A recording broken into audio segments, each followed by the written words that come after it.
We covered the cryptographic building blocks in episode 3.4. Now we put them to work.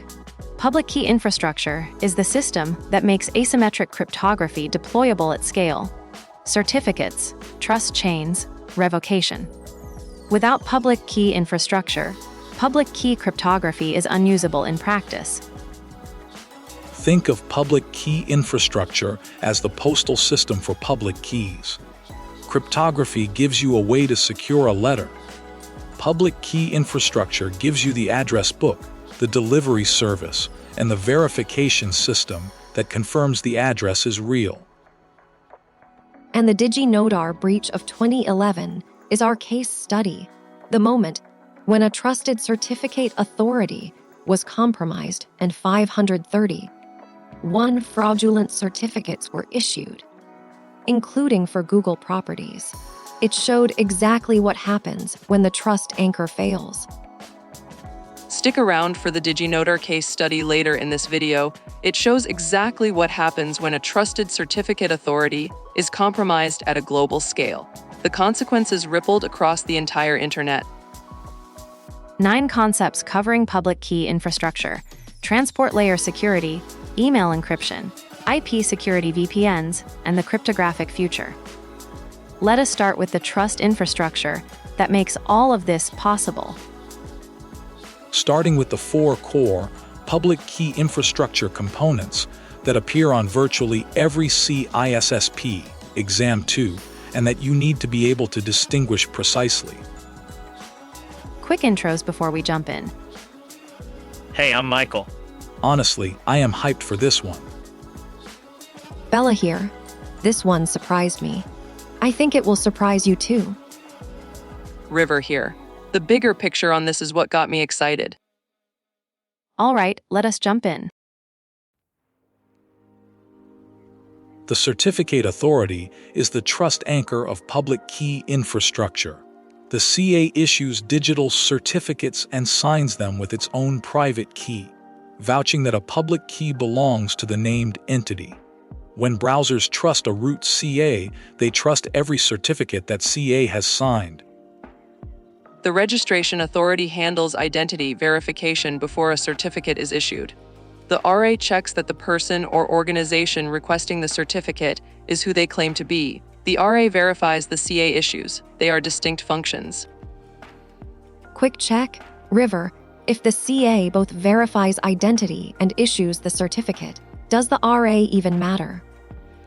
Actually, they are separate functions even if performed by the same org. The CA issues and signs. The RA verifies identity first. Mixing them removes an important check and balance that the exam absolutely tests. Got it. Certificate revocation lists are published by CISSP and contain serial numbers of revoked certificates. If a private key is compromised, the CA adds the certificate to the CRL. The problem: CRLs can be large and are published on a schedule, not instantly.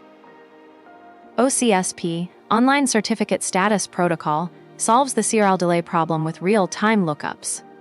Instead of downloading an entire CRL, a client sends the certificate serial number to an OCSP responder and receives an immediate signed response: valid, revoked, or unknown. The trust chain structure root CAs are the ultimate trust anchors stored in operating systems and browsers. Root CAs sign intermediate CA certificates to limit exposure. Intermediate CAs sign end entity certificates for websites and users. Compromising any CA in the chain compromises its descendants. For the exam, CA issues certificates, RA verifies identity before issuance. CRL is the offline revocation list. OCSP is the real-time check. Trust chain flows from root CA through intermediates to end entity.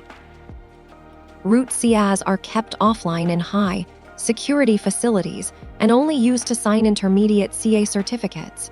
This limits the blast radius if a root CA's private key were ever compromised. The offline storage makes that attack extremely difficult. X.509 is the standard format for digital certificates. Version 3 is the current standard and adds extension fields to the basic certificate structure. Every certificate you encounter in transport layer security, code signing, and email encryption uses the X509v3 format. The key field subject is who the certificate belongs to. Issuer is the CA that signed it. Public key is the value being certified. Serial number is the CA's unique identifier used in CRL and OCSP lookups. The subject alternative name extension allows a single certificate to be valid for multiple domain names. A certificate for www, example, com might have Sans Institute including example, common mail, example, com. Wildcard certificates use an asterisk star.example.com to cover all subdomains. Certificate chain validation: the browser receives an entity certificate, checks its signature against the intermediate CA, then checks the intermediate against the root CA. If the root is in the trusted store, the chain is valid. Cross-certification is a public key infrastructure architecture where two separate CA hierarchies mutually trust each other. Common in federated environments where two organizations need their users to trust each other's certificates without using a shared root CA. For the exam, X509v3 is the standard. Subject, issuer, public key, serial number, validity, those are your 5 core fields. SAN handles multiple domain names, and chain validation walks up from entity to the trusted root. Certificate pinning is a defense mechanism where applications hard-code expected certificate or public key values rather than relying on the CA system. It prevents attacks where an attacker gets a fraudulent certificate from a different trusted CA, like DigiNotar. Transport layer security. Transport layer security is the protocol that encrypts most internet traffic. When you see HTTPS, transport layer security is working underneath. The transport layer security handshake establishes a secure, encrypted session between client and server before any application data is exchanged. Transport Layer Security 1.3 is the current standard, finalized in 2018. It simplified the handshake to one round trip, down from 2 in Transport Layer Security 1.2. It removed support for all legacy algorithms, including RSA, key exchange and weak cipher suites, and made forward secrecy mandatory. Picture the handshake as two strangers agreeing on a secret language before talking. Client hello says, here are all the languages I speak. Server hello says, let us use this one. And here is proof I am who I claim to be. Technically, the client hello carries supported cipher suites and a random value. The server hello selects a cipher suite, returns its certificate, and includes a diffie, Hellman key share. The random values prevent replay attacks where an attacker sends captured messages. Authentication happens. Next, the client verifies the server's certificate chain up to a trusted root CA. If certificate validation fails, the handshake stops. This is where fraudulent certificates from a compromised CA would succeed in a man-in the middle attack. Key exchange establishes the session keys. Transport Layer Security 1.3 uses diffie, Hellman ephemeral key exchange, which provides forward secrecy. Even if the server's private key is later compromised, past sessions cannot be decrypted because the session keys were ephemeral. Forward secrecy is the exam critical concept here. With forward secrecy, each session uses a unique ephemeral key pair. Compromising the server's long-term private key does not expose past sessions. Without it, an attacker who captures traffic today can decrypt it later. For the exam, Transport Layer Security 1.3 is current, forward secrecy is mandatory. The handshake validates the server certificate before exchanging application data. Certificate pinning defends against fraudulent certificates from rogue CAs. MIME, Secure Multipurpose Internet Mail Extensions, applies public key infrastructure and X509 certificates to email. To send encrypted email with SGOM-IM, you need the recipient's certificate containing their public key. To sign email, You use your own certificate and private key. ESGREM IM integrates seamlessly with enterprise certificate authorities.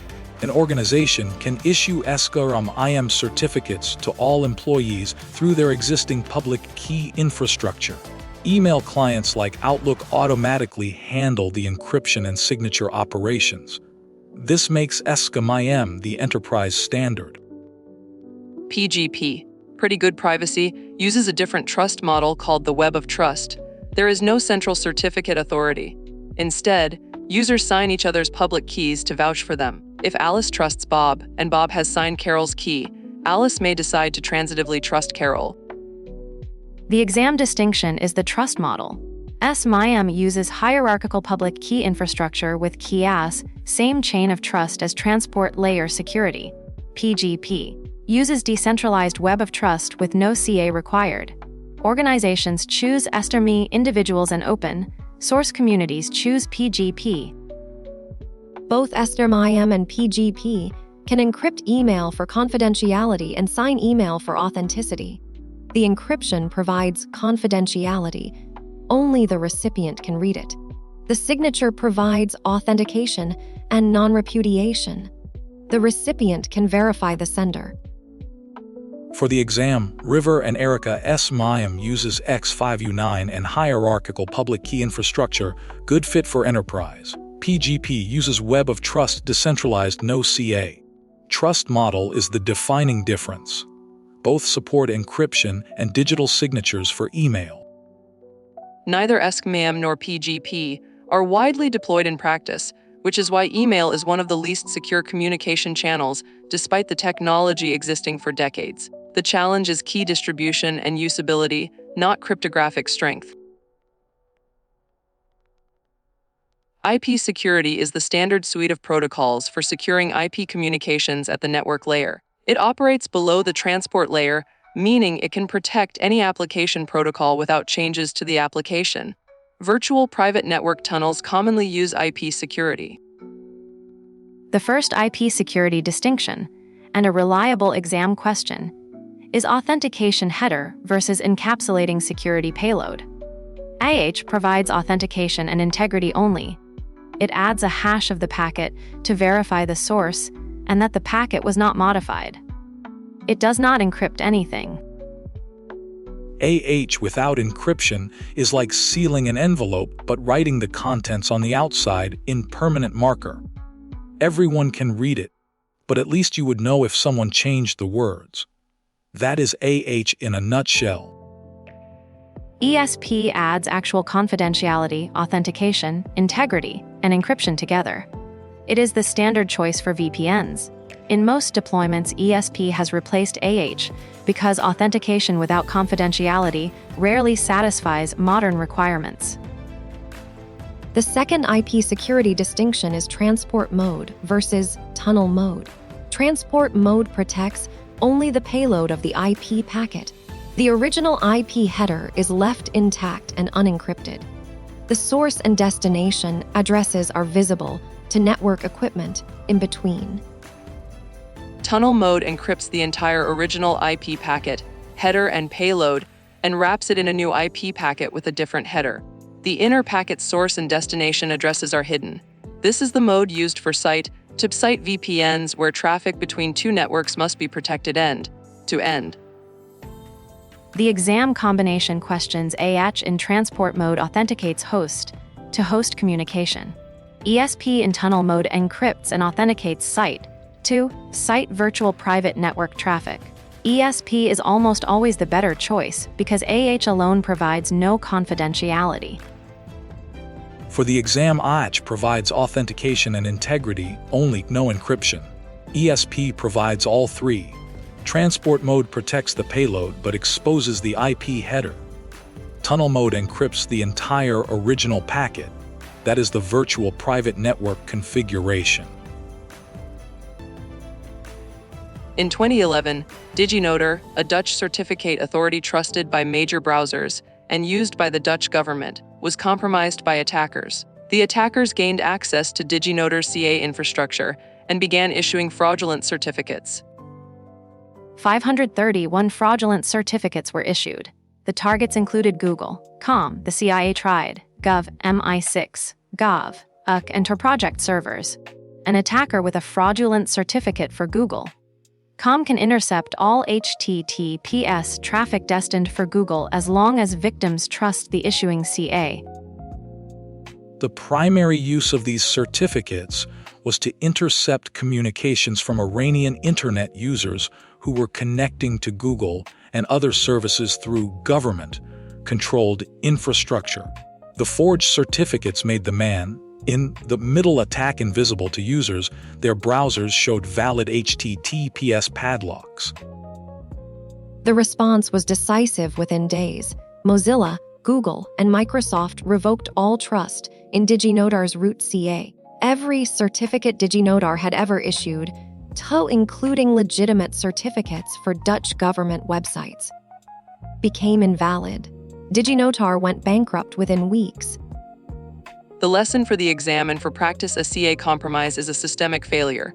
The entire trust hierarchy below a compromised CA must be treated as untrusted.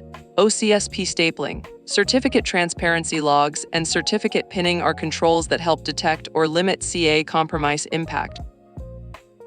Certificate transparency is a system where CIS must publish all issued certificates to public logs.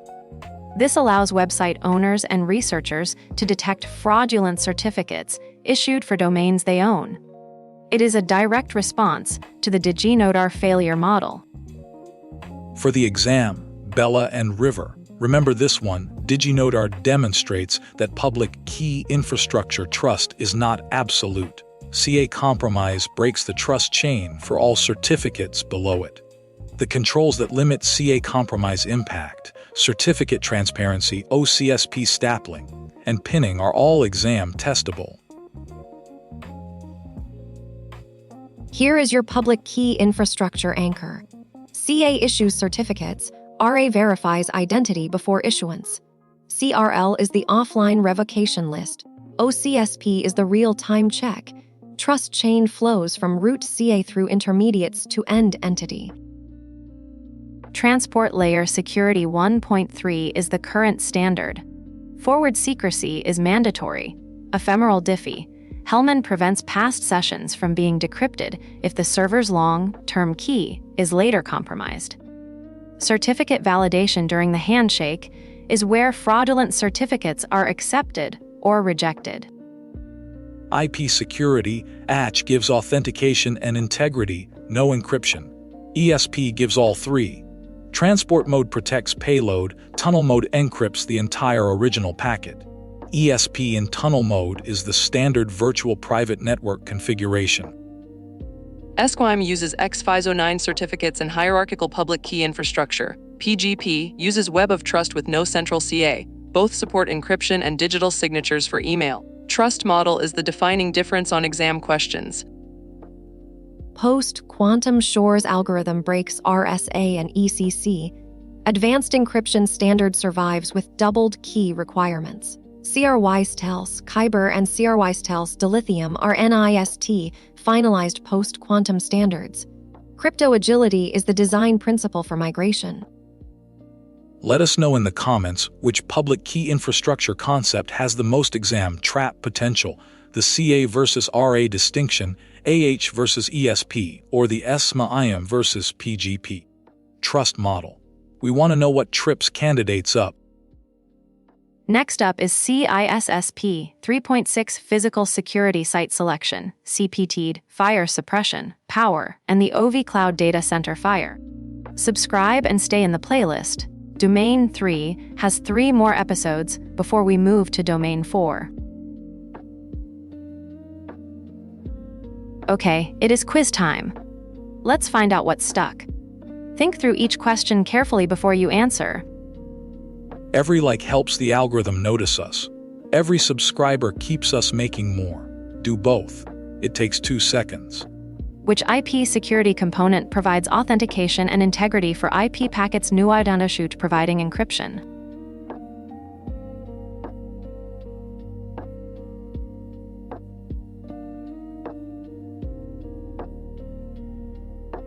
The correct answer is BAH authentication header, provides integrity and authentication only, no confidentiality.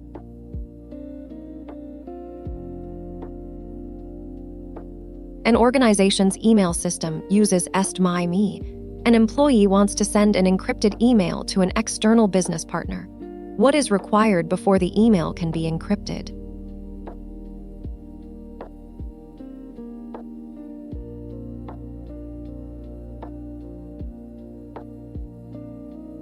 The correct answer is B. The sender needs the recipient's X.509 certificate containing their public key.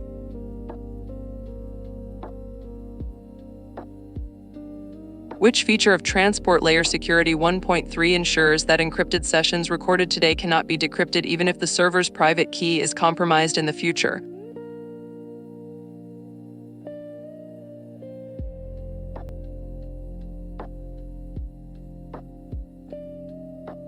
The correct answer is A. Forward secrecy, ephemeral diffie. Hellman Key Exchange generates session keys that are never stored.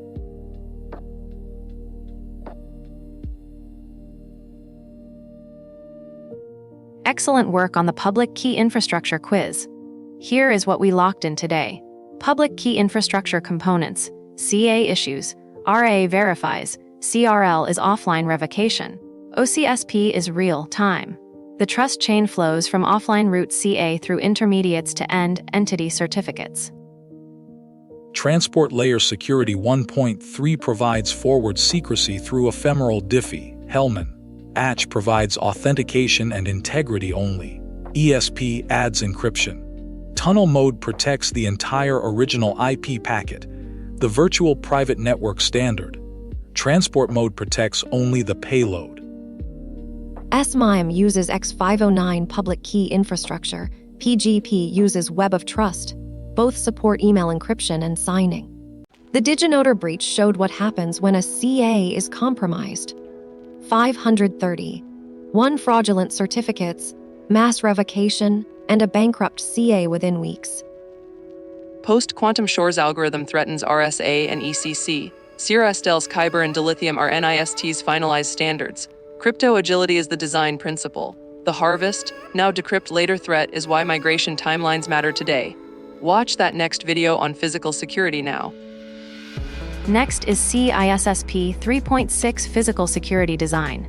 Site selection, CPE'd, fire suppression, HVAC, power systems, and the OV Cloud Fire. Subscribe and keep the playlist going. Stay curious, everyone. Professor Erica signing off.